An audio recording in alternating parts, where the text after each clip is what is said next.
अस्सलामुअलैकुम। उम्मीद करता हूँ आप सब लोग खैरियत से होंगे। ये जो टीचर्स की नई वैकेंसीज़ अनाउंस होने वाली हैं कुछ दिनों के बाद, जिनमें सीटी, पीएसटी, पीईटी टीचर्स शामिल हैं, तो इनकी तैयारी के लिए मैंने एक सीरीज़ जो है वो मैं शुरू करने जा रहा हूँ, जिसमें पहले पहले मैं जनरल साइज़ का कोर्स जो है मुकम्मल करूँगा। चैप्टर में से एक एक पॉइंट से मैंने एमसीक्यूज़ बनाए हुए हैं, बहुत मेहनत की हुई है। और ये इसलिए की है क्योंकि हर किसी के पास सोर्स नहीं होता कि वो न्यू कोर्स की किताबें पढ़ें और न्यू कोर्स में से जो है वो एमसीक्यूज़ बना सकें, क्योंकि ये टाइम कंज्यूमिंग बहुत ज़्यादा है। अगर आप किताब लें, फिर उससे आपने एमसीक्यूज़ बनाने हैं और फिर उन एमसीक्यूज़ को लिखना है, फिर याद करना है, तो ये काफ़ी लंबा हो जाता है। इसलिए किसी एक को मेहनत करनी पड़ती है, तो मैंने इस पर मेहनत की है और इंशाल्लाह पहले 6 जमात का पूरा कोर्स, फिर 7, फिर 8 और इसी तरह जो है पाक स्टडी और जो है दूसरे मज़मून भी मुकम्मल करूँगा। तो इसमें जो पहला चैप्टर है सेलुलर ऑर्गेनाइजेशन, ठीक है। इसमें जनरल साइज़ 6 क्लास का यूनिट नंबर 1 यानी कि बाब नंबर 1 है डिफ़ाइन सेल। तो सेल की यहाँ पर मैंने डेफिनेशन की हुई है छोटी सी, और आगे 2 डेफिनेशंस और भी की हुई हैं। A cell is a basic structural and functional unit of all living things. Cell यानी कि खुलिया तमाम जानदारों की बुनियादी इकाई है। किस चीज़ के लिहाज से? स्ट्रक्चरल यानी साख्त के लिहाज से, और फंक्शनल यानी काम के लिहाज से। तो बेसिक बुनियाद को कहते हैं, यूनिट इकाई को कहते हैं। अब एमसीक्यूज़ की तरफ चलते हैं। खाली जगह is also called building blocks of a body. तो cell is also called building blocks of a body. इसी तरह our body is made up of trillion of tiny living things or units which are called cells। हमारी body जो है अरबों खरबों छोटी इकाइयों से मिलकर बनी हुई है, जिनको हम सेल कहते हैं, ठीक है। अगला है cell was discovered after the invention of microscope. Cell जो है माइक्रोस्कोप के ईजाद होने के बाद डिस्कवर किया गया था, दरियाफ्त किया गया था। The cell was first discovered and named by.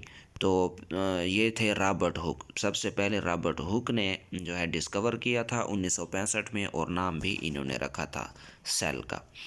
अच्छा, अब इसकी जो है दूसरी तारीफ़ है। तारीफ़ क्या है? अ थिन स्लाइस कहते हैं टुकड़े को, of A cork first observed देखा गया, अंडर अ माइक्रोस्कोप माइक्रोस्कोप में, एंड नोटिस्ड ठीक है, और नोटिस किया गया, स्मॉल बॉक्सेस छोटे से बॉक्स, सराउंडेड बाय वॉल्स दीवारों से घिरे हुए, इज़ नोन एज क्या? सेल। अगली डेफिनेशन है द स्मॉलेस्ट यूनिट छोटी से छोटी इकाई दैट कैन लिव जो कि ज़िंदा रह सकती है ऑन इट्स ओन अपने बलबूते पर, and makes up all living organisms and the tissues of the body, ठीक है। और ये तमाम लिविंग ऑर्गेनिजम्स के क्या बनाती है? टिश्यू बनाती है। टिश्यू और फिर टिश्यू से मिलकर ऑर्गेनिज्म बनते हैं। इसी तरह इनका पूरा साइकिल है। तो इसको हम क्या कहते हैं? Is known as cell. Cell यानी कि खुलिया। नंबर 2 पेज पर है और छठा सवाल है अ सेल हैज़ 3 मेन पार्ट्स। खुलिये के 3 जो हैं मेन पार्ट्स होते हैं। कौन कौन से? सेल मेम्ब्रेन, ठीक है, न्यूक्लियस और साइटोप्लाज्म। आगे चलकर पढ़ते हैं कि ये तीनों चीज़ें क्या होती हैं, ठीक है।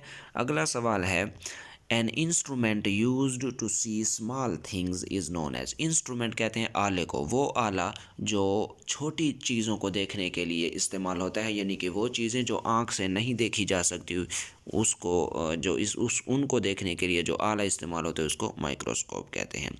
अ हार्ड एंड डेड लेयर एक सख्त और मुर्दा तह made up of cellulose, cellulose से बनी हुई, which is present outside of the cell membrane, जो सेल मेम्ब्रेन के आउटसाइड पर होती है, और प्लाज्मा मेम्ब्रेन या प्लाज्मा मेम्ब्रेन के आउटसाइड पर होती है, of a plant cell is called.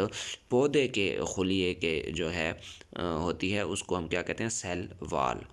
Cell wall जो है ये पौधे के खुलिए में होती है। A natural fibre found in plants is cell wall. Cell wall जो है प्लांट्स में पाया जाता है और क्या होता है, ये कुदरती फाइबर होता है। The function of fibre, function of fibre यानी कि फाइबर काम क्या करता है, the function of fibre is to clean our intestine, हमारे इंटेस्टाइन्स को साफ़ करने के लिए इस्तेमाल होता है, बल्कि ये इसका काम है। The function of a cell wall is, cell wall का फंक्शन क्या होता है, to give the plant cell a fixed shape, पौधे के खुलिये को फिक्स शक्ल देने के लिए फिक्स शक्ल देता है, यही इसका काम है। Cell wall and chloroplast are not present in animal cell, animal cell ठीक है, जानवरों के खुलिये में या फिर इंसानों के खुलिये में सेल वॉल और क्लोरोप्लास्ट नहीं होते। सेल वॉल और क्लोरोप्लास्ट ये सिर्फ पौधों के खुलिये में पाए जाते हैं। Chloroplast is a special organelle for photosynthesis, chloroplast किस चीज़ के लिए होता है, ये फोटोसाइंथेसिस के लिए होता है। व्हाट इज़ ऑर्गेनल, ऑर्गेनल किस चीज़ को कहते हैं, यहाँ पर यह है कि ये स्पेशल ऑर्गेनल है, तो यहाँ पर ऑर्गेनल किस चीज़ को कहते हैं। It is a membrane bound structure found within a cell, ये एक स्ट्रक्चर है जो कि सेल में पाया जाता है और इसके चारों तरफ मेम्ब्रेन यानी कि झिल्ली होती है।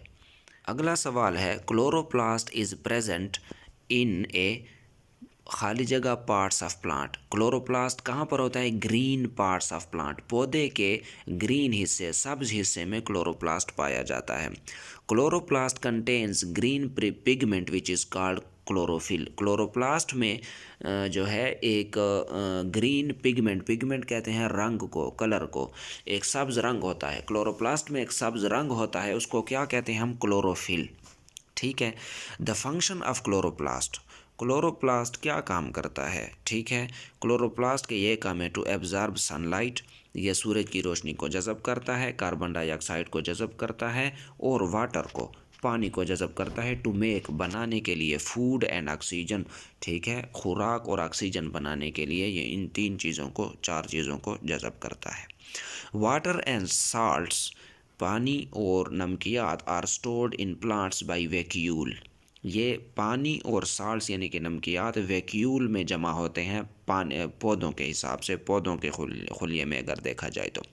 Plant cells have a large central vacuole, plant cells में जो है एक बहुत बड़ा लेकिन दरमियान में वैक्यूल होता है। Animal cell has small vacuole disappeared in cytoplasm, जबकि जानवरों के खुलिये में जो वैक्यूल होता है ये छोटा होता है और ये जो है साइटोप्लाज्म में छुपा हुआ होता है। The function of red blood cells is to transport oxygen from lungs to different parts of the body, ठीक है। रेड ब्लड सेल आरबीसी जिनको हम कहते हैं सुर्ख खुलिये, खून के सुर्ख खुलिये, इनका काम क्या है, ये ऑक्सीजन को फेफड़ों से जिस्म के दूसरे हिस्सों तक पहुंचाने का काम करते हैं।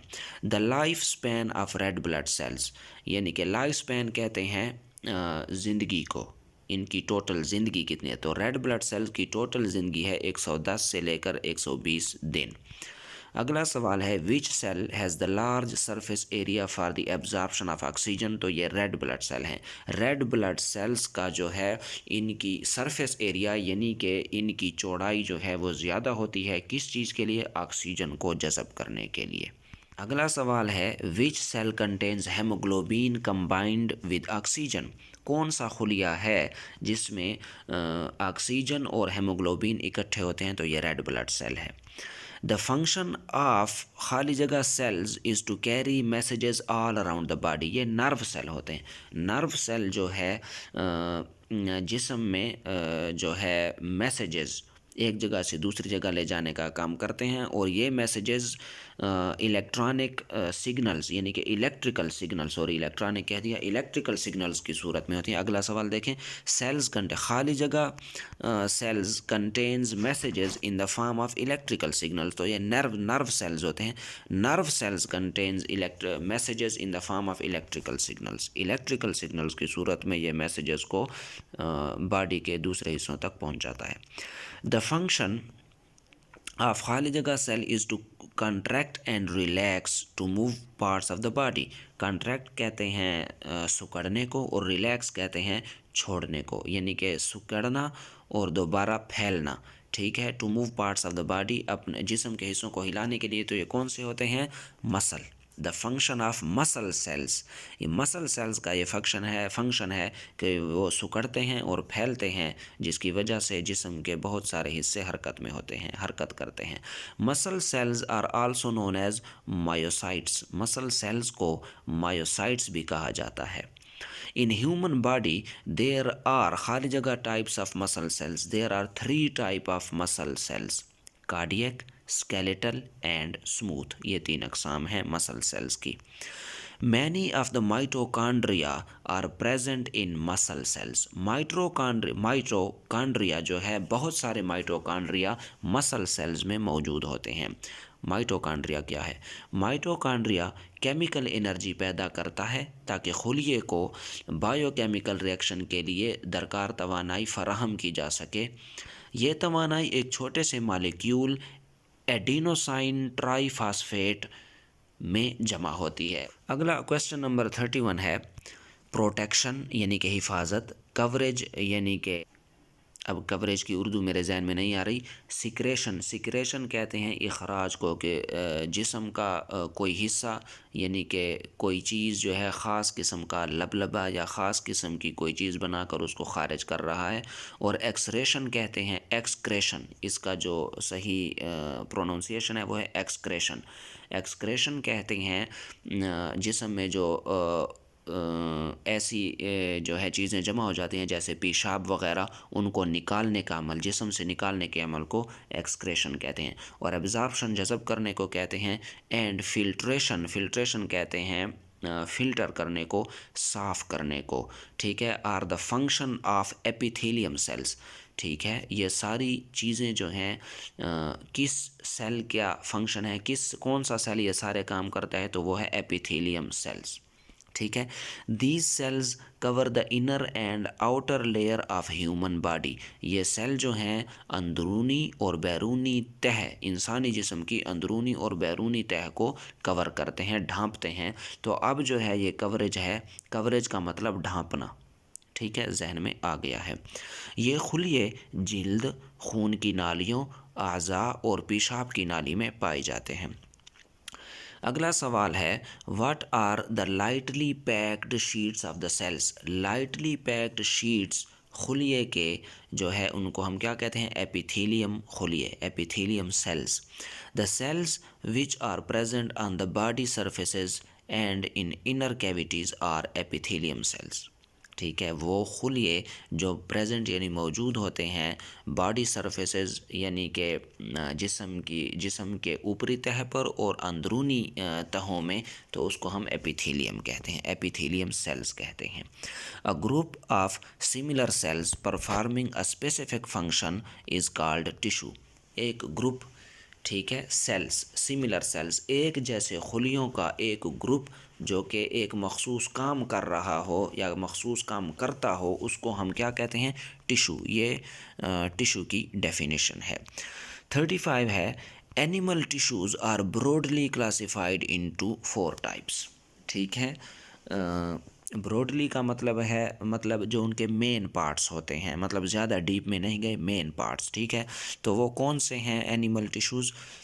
4, एपिथेलियल टिशू, कनेक्टिव टिशू और मस्कुलर टिशू और नर्वस टिशू। ठीक है, अब इन चारों को आगे पढ़ेंगे कि इनके काम क्या हैं। To cover, protect and secrete, यानी कि कवर कहते हैं इसके चारों तरफ उसको ढांपना, और प्रोटेक्ट हिफाजत करना, और सीक्रेट का मतलब है कोई चीज़ खारिज करना। Is the function of epithelial tissue. ये किस चीज़ का फंक्शन है? एपिथेलियल टिशू का फंक्शन है।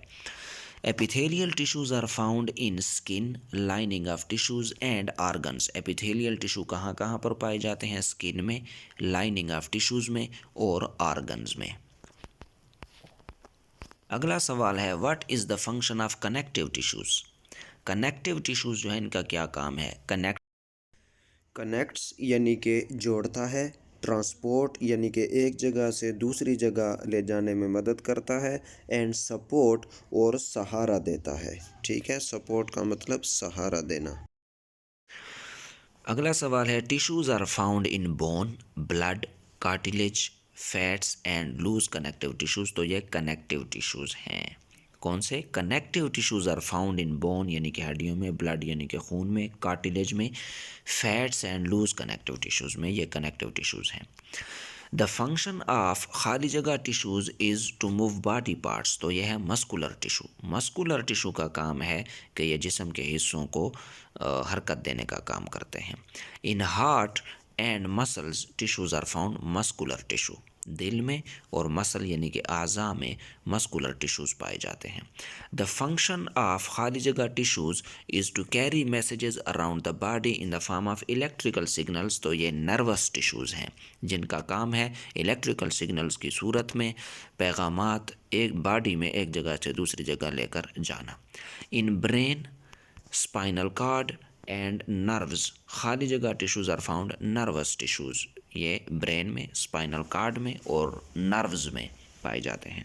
4 types of animal tissues are epidermal tissue. अब जो हैं एनिमल टिश्यूज़ हम आ गए हैं एनिमल टिश्यूज़ पर। तो ये 4 किस्म के हैं। Epidermal tissue, photosynthesis tissue, supporting tissues and vascular tissues. Working and function of epidermal tissues. तो पहले नंबर पर एपिडर्मल टिश्यू है। इसका काम क्या है? To cover and protect. ये ढांपता है और हिफाजत करता है। Epidermal tissues are found in surface of leaves and stem of roots. Stem of roots, roots कहते हैं जड़ों को, स्टेम कहते हैं तन्ने को। तन्ने की जड़ों में यानी कि पौधे की जड़ों में और पत्तों में क्या पाए जाते हैं? Epidermal tissues. अगला जो सवाल है what is the function of photosynthesis tissues. Photosynthesis tissue का जो काम है वो है टू मेक फूड, खुराक बनाना। खाली जगह tissue is found in green leaves. Green leaves यानी कि सब्ज पत्तों में फोटोसिंथेसिस टिश्यू पाया जाता है। टू सपोर्ट एंड स्ट्रेंथन यानी कि सपोर्ट और स्ट्रेंथन मजबूत करना इज़ द फंक्शन ऑफ, ये किस टिश्यू का काम है? सपोर्टिंग टिश्यू का। और ये कहाँ पर पाया जाता है? Wood of stem and roots. ठीक है, ये तन्ने की लकड़ी में और जड़ों में पाया जाता है।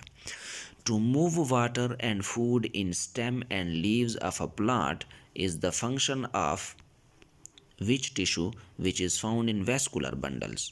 ठीक है, टू मूव पानी और खुराक को तन्ने के पत्तों में और जो है तन्ने की जड़ों में पहुंचाने के लिए जो टिश्यू काम करता है वो है vascular tissue.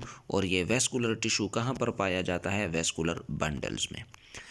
Tissue join with other tissues to form an organ. Tissue, अगर एक टिश्यू को हम दूसरे टिश्यू के साथ मिला दें तो क्या बनता है हमारे पास? आर्गन। फॉर एग्ज़ाम्पल, इसकी मिसाल ये है stomach is farmed after joining epithelial tissues यानी कि मैदा, स्टमक कहते हैं मैदे को। और ये मैदा उस वक्त बनता है जब epithelial tissue, muscle tissue, blood tissue और नर्व टिश्यू को मिला लें तो हमारे पास ये स्टमक बनता है। ठीक है, स्टमक यानी कि मैदा जिसमें खुराक हज़म होती है।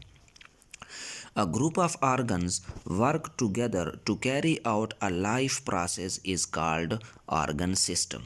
A group of organs, organs का एक ग्रुप। आर्गन का तो आपने पढ़ लिया कि आर्गन क्या होता है। दो टिश्यूज़ को आपस में मिलाने से आर्गन बनता है। और आर्गन्स यानी कि ग्रुप ऑफ आर्गन्स, बहुत सारे आर्गन्स जब इकट्ठे हो जाएं to carry out a life process, और ये एक ज़िंदगी का पूरा साइकिल चला रहे हों, तो इसको हम क्या कहते हैं? Argon system. Human skeleton, skeleton कहते हैं ढांचे को। ह्यूमन इंसानी ढांचा कंटेन्स यानी कि मुश्तमिल होता है 206 बोन्स। बोन्स कहते हैं हड्डियों को। इंसानी ढांचे में 206 हड्डियाँ होती हैं। The circulatory system moves the खाली जगह around the body to move transport to transport digested food, oxygen, carbon dioxide, waste material and heat etc. तो ये सारा काम कौन करता है? Circulatory system moves the blood, circulatory system जो है खून को बॉडी में इसलिए जो है ट्रांसपोर्ट करता है ताकि digested food, oxygen, carbon dioxide, waste material और हीट को जो है पूरी बॉडी में पहुंचाया जा सके और पूरी बॉडी में इसकी ट्रांसपोर्ट जो है मुमकिन बनाई जा सके। द खाली जगह system works with bones to help the body move, तो ये है muscular system. The muscular system works with bones, muscular system जो है काम करता है हड्डियों के साथ मिलकर ताकि बॉडी जो है यानी कि जिस्म हरकत कर सके। द खाली जगह system breaks down the food into simpler substances. Digestive system, digest कहते हैं हाजमे को, यानी कि हाजमे वाला सिस्टम जो है वो खुराक को ब्रेक डाउन करता है यानी कि तोड़ता है सिंपलर सब्सटेंसेस, उसके सादा अज्जा में खुराक को तोड़कर जो है खुराक को तोड़ता है। कौन सी चीज़ तोड़ती है? डाइजेस्टिव सिस्टम तोड़ता है। Trachea is called wind pipe, हवा की नाली को ट्रैकिया कहते हैं। Which system provides oxygen to the blood and removes carbon dioxide? Respiratory system जो है ये मुहैया करता है ऑक्सीजन को जो है। विच सिस्टम प्रोवाइड्स ऑक्सीजन, कौन सा सिस्टम जो है जो ऑक्सीजन मुहैया करता है किसको? खून को, ताकि क्या किया जा सके? कार्बन डाइऑक्साइड को जो है वो बाहर निकाला जा सके। Excretory system removes waste from the body. ऊपर मैं जब आपको बता रहा था पहले सवाल में, तो उसमें एक्सक्रेटरी सिस्टम का मैंने आपको बताया था कि वेस्ट यानी कि ये पेशाब वगैरह को बाहर निकालने के लिए एक्सक्रेटरी सिस्टम जो है अपना काम करता है। Nervous system controls all activities of the body. Nervous system जो है ये तमाम एक्टिविटीज़ यानी कि जिस्म के तमाम जो है हरकत व सकनात को कंट्रोल करता है। किस चीज़ के ज़रिए? इलेक्ट्रिकल सिग्नल्स के ज़रिए। A human body contains about 75 trillion cells. अब 75 ट्रिलियंस को आप गूगल मारें तो आपको पता चल जाएगा कि एक इंसानी जिस्म में 75 ट्रिलियन खुलिये होते हैं। यकीनन आपके होश उड़ जाएंगे। The largest cell in the world is ostrich cell. Ostrich कहते हैं शतरमुर्ग को, और शतरमुर्ग का जो खुलिया होता है वो सबसे बड़ा होता है दुनिया में सबसे बड़ा खुलिया शतरमुर्ग का है। How many cells fit on a full stop, और ये जहाँ तक मेरा इल्म है तो ये जो है शतरमुर्ग के अंडे की बात हो रही है क्योंकि वो भी एक सेल है। How many cells fit on a full stop, एक फुल स्टॉप यानी कि एक dot.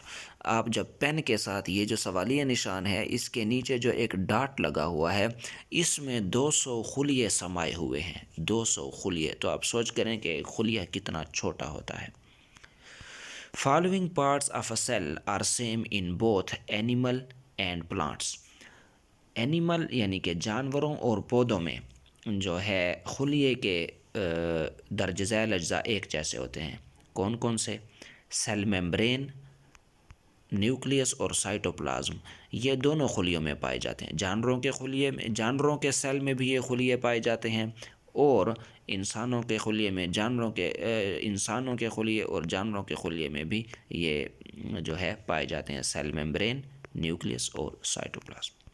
What is cell membrane? अब वो पूछ रहा है कि सेल मेम्ब्रेन क्या है। अ थिन प्रोटेक्टिव लेयर, यानी कि एक पतली हिफाजती तह, अराउंड अ सेल, एक खुलिये के चारों तरफ।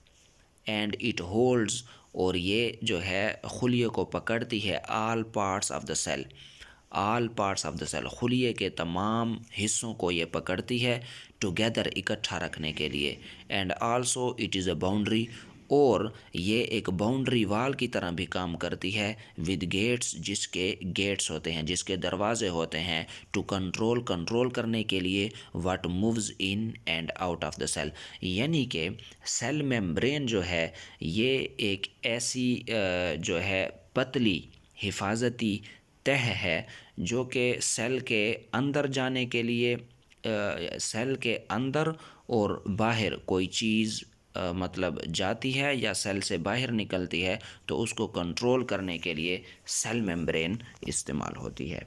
ये सेल मेम्ब्रेन का काम है कि ये इस खुलिए के तमाम पार्ट्स को इकट्ठा रखती है और इसके जो गेट्स होते हैं वो किसी भी चीज़ को बाहर निकालने के लिए खुलिए से या फिर खुलिए के अंदर किसी चीज़ को दाखिल करने के लिए उन गेट्स का इस्तेमाल करती है सेल मेम्ब्रेन।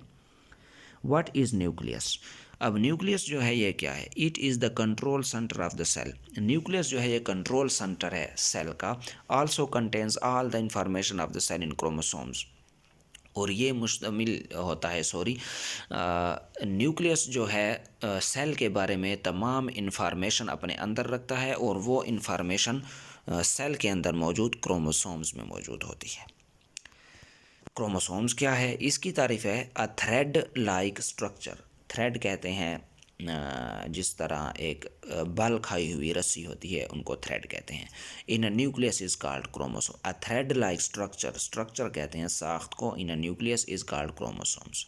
एक्स्ट्रा इन्फो यानी कि मज़ीद इंफॉर्मेशन जो है, the term chromosomes was first coined यानी कि फ़र्स्ट इस्तेमाल की गई थी बाय जर्मन एनाटोमिस्ट। ये जर्मनी का था एनाटोमिस्ट था हेनरी विलहेल्म वेल्डर, ठीक है, in 1888। Each chromosomes is composed of DNA. हर क्रोमोसोम जो है ये डीएनए से बनता है।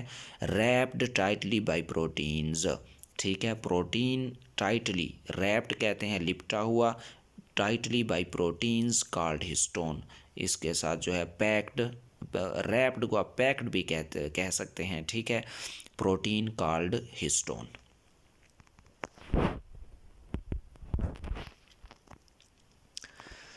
A watery gel which fills the space between the cell membrane and nucleus is called cytoplasm. एक वाटरी जेल होती है, इसके आप उर्दू पढ़ लें, इसको मिनी रिजर्वायर भी कहते हैं। साइटोप्लाज्म को मिनी रिजर्वायर यानी कि छोटा टैंक भी इसको कहते हैं। छोटा टैंक वो जो है जंग वाला टैंक नहीं, ये पानी वाला जो टैंक होता है जिसमें हम पानी जज़ब करते हैं। ये जेल यानी साइटोप्लाज्म पानी को अपने अंदर जज़ब कर लेती है और फिर जब खुश्क मौसम आता है, पौधों को पानी की ज़रूरत के मुताबिक ये जमा शुदा पानी पौधों को फराहम करता है। इसको मिनी रिजर्वायर इसलिए कहते हैं कि ये अपने अंदर पानी को स्टोर कर रखता है। All essential parts of the cell are performed in the cytoplasm. All essential function of the cell, cell के जो तमाम ज़रूरी फंक्शंस यानी कि इसके जो काम होते हैं, तमाम ज़रूरी इसके जो फंक्शंस होते हैं वो कहाँ पर परफॉर्म किए जाते हैं? साइटोप्लाज्म में। Many small structures in a cytoplasm are called organelles, ठीक है। साइटोप्लाज्म में जो बहुत सारे स्मॉल स्ट्रक्चर, छोटे छोटे स्ट्रक्चर होते हैं उनको ऑर्गेनल्स कहते हैं। The common organelles are in both The common organelles in both animal and plant cells are mitochondria and ribosomes. पौधों में और जानवरों के खुलियों में जो कॉमन यानी कि एक जैसे ऑर्गेनल्स होते हैं वो हैं माइटोकॉन्ड्रिया और राइबोसोम्स, ठीक है। Cell organelles perform different jobs for the cell. कौन से सेल ऑर्गेनल्स? ये मैंने गलती से जो है लिख दिया था दोनों, तो खाली जगह में यहाँ पर सेल ऑर्गेनल्स आता है। The power house of the cell is mitochondria. Mitochondria को power house of the cell, खुलिए का पावर हाउस कहा जाता है। Function and working of mitochondria, यानी कि माइटोकॉन्ड्रिया क्या काम करता है? ब्रेक डाउन द फूड, ये खुराक को तोड़ता है, एंड रिलीज़ एनर्जी, ठीक है, खुराक को इसके सादा अज्जा में तोड़कर क्या करता है? एनर्जी रिलीज़ करता है, एनर्जी पैदा करता है। बस ये आखिरी सफ़ा है और जो है क्लास 6 जनरल साइंस का पहला चैप्टर कंप्लीट हो जाएगा। The factories of protein are called ribosomes. Ribosomes को प्रोटीन्स की फैक्ट्री कहा जाता है, ठीक है। वेरी स्मॉल ऑर्गेनल्स, ये बहुत ही छोटे ऑर्गेनल्स होते हैं। What would happen if a small membrane is damaged? इंतहाई अहम सवाल है कि अगर सेल मेम्ब्रेन, सेल मेम्ब्रेन अगर डैमेज हो जाए, ख़राब हो जाए, काम करना छोड़ जाए तो क्या होगा? द सेल विल डाई, खुलिया मर जाएगा। क्यों मर जाएगा? उसकी वजह पहले उर्दू में देख लें, फिर इंग्लिश में देखते हैं। अगर सेल वाल यानी कि खुलवी दीवार काम करना छोड़ जाए तो खुलवी दीवार किसी भी मालिक्यूल को अंदर आने से या बाहर जाने से नहीं रोक सकेगी, जो कि खुलवी दीवार का काम है। अब जब उसका काम ही ख़त्म हो गया तो सेल यानी खुलिया मर जाता है ख़ुद ब खुद। अब इंग्लिश में ये देख लें, if the cell membrane get damaged, अगर सेल मेम्ब्रेन जो है डैमेज हो जाती है, ख़राब हो जाती है, देन द सेल वॉल खुलवी दीवार allows every molecule to enter, allows यानी कि इजाज़त देती है, एवरी मालिक्यूल टू इंटर, हर मालिक्यूल को अंदर जाने के लिए, और या leave the cell without selecting the molecule, या सेल को छोड़ने के लिए, जो उसका काम है कि सेल को leave the cell without selecting the molecule, molecule select किए बग़ैर मालिक्यूल का सेल से निकलना, खुलिये से निकलना। Thus the functional property of the cell will last, ठीक है। सेल की जो फंक्शनल प्रॉपर्टी है, काम करने की जो उसकी खसूसियत है, वो ख़त्म हो जाती है, लास्ट यानी कि खो जाती है, ख़त्म हो जाती है। And the cell will die, तो सेल मर जाएगा, मर जाता है। अच्छा, नोट में एक चीज़ लिखी हुई है कि सेल्स फॉर्म टिशू, खुलिये मिलकर टिशू बनाते हैं। फिर टिश्यूज़ फॉर्म आर्गन्स, टिशू को आपस में जोड़ें तो आर्गन्स बनते हैं, उज़्व बनते हैं, ठीक है। Organs form argon system, organs को आपस में जोड़ें, अज़ा को आपस में जोड़ें तो क्या बनता है? आर्गन सिस्टम, और आर्गन सिस्टम को आपस में जोड़ें तो ये ऑर्गेनिज़म बनता है, ठीक है। Best of luck. जमात 6 का पहला बाब मुकम्मल हुआ। इंशाल्लाह इस सीरीज़ में हम जमात 8 तक, क्लास 8 तक हम जो है जनरल साइंस को कवर करेंगे। और बेस्ट ऑफ लक।